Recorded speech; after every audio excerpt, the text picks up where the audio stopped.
And this concept brings us to the way I try to define and explain to people what real spiritual enlightenment is. Because what the New Age community is telling you that an enlightened being looks like is equally as a big crock of bull of what people who don't understand self-defense, the self-defense principle, believe. Okay? Enlightenment is not what this New Age nonsense community is trying to tell people that it is. All right? It's not about not taking action and sitting under a tree and meditating until you're magically enlightened. Okay? Enlightenment means knowing what's going on around you.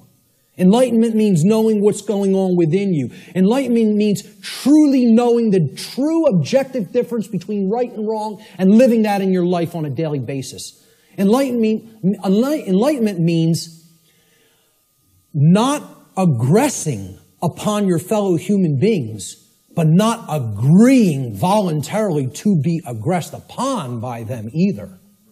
Okay? There's two pillars, two dynamics that go hand in hand with real enlightenment. I call this the two pillars of enlightenment. Okay? So here they are. The first pillar is the sacred feminine principle. This has been called the non-aggression principle. All right? It is the simple law of don't engage in violence. Or, quite simply put, don't steal. Don't steal. We talked about that. That's what all spiritual law can be boiled down to. Don't steal from other people. Don't take what isn't yours. Don't take life that isn't yours. Don't take property that isn't yours. Don't take rights that aren't yours. They're the property of others. Respect their ownership. Okay? Most people can grasp this pretty readily. Okay? And even in the New Age movement, they grasp this.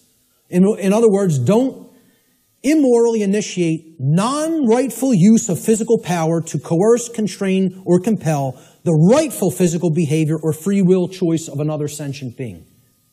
Respect other people's free will, their rights, their property, their life, period. Real simple. It's the golden rule. Don't do things to other people that you don't want done to you. I always state it in the apophatic, in the negative. It's much more powerful that way. But there is a second principle, a second pillar or tenet of enlightenment, if you will. This is the sacred masculine principle. This is what religions of the world, whether they be government, organized religion of different regions of the world and cultures, the New Age movement, all right, this is what they are seeking to suppress. Because religions are right brain modalities. They're right brain methods of mind control. Just like government, who thinks it's a monopoly on the physical use of force, that's a left brain imbalanced mindset. All right? The second pillar of enlightenment is the sacred masculine principle, which is also known as the self-defense principle. Your body's your property. You have a right to defend it when it comes under attack by violence. This principle states, sentient beings have the inherent right to use force to defend themselves from violence conducted upon them by another.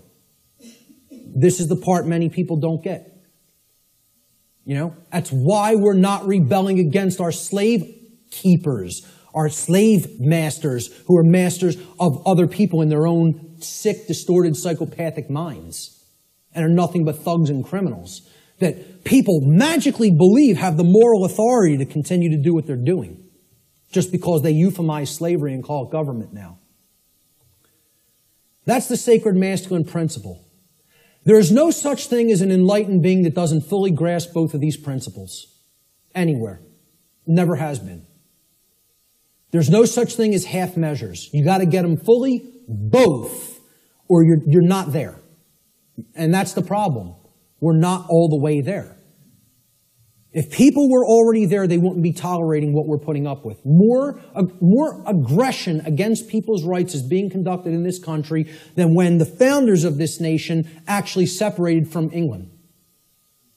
And they would have been horrified. I tell people, look, not to get nasty, but I tell people, if the founders of this country could magically come back to life somehow and see what's going on in this country, they'd take a piss on people. That's what they would do. That's how much disrespect they would have for what we're putting up with. You know? Again, just to say it the way it really is. That's what they would want to do to us. Because they would tell us, we warn you about all this. We warn you about it all. And you know what you did? You ignored it. Ignored it. So what did all those people who died in that revolution die for?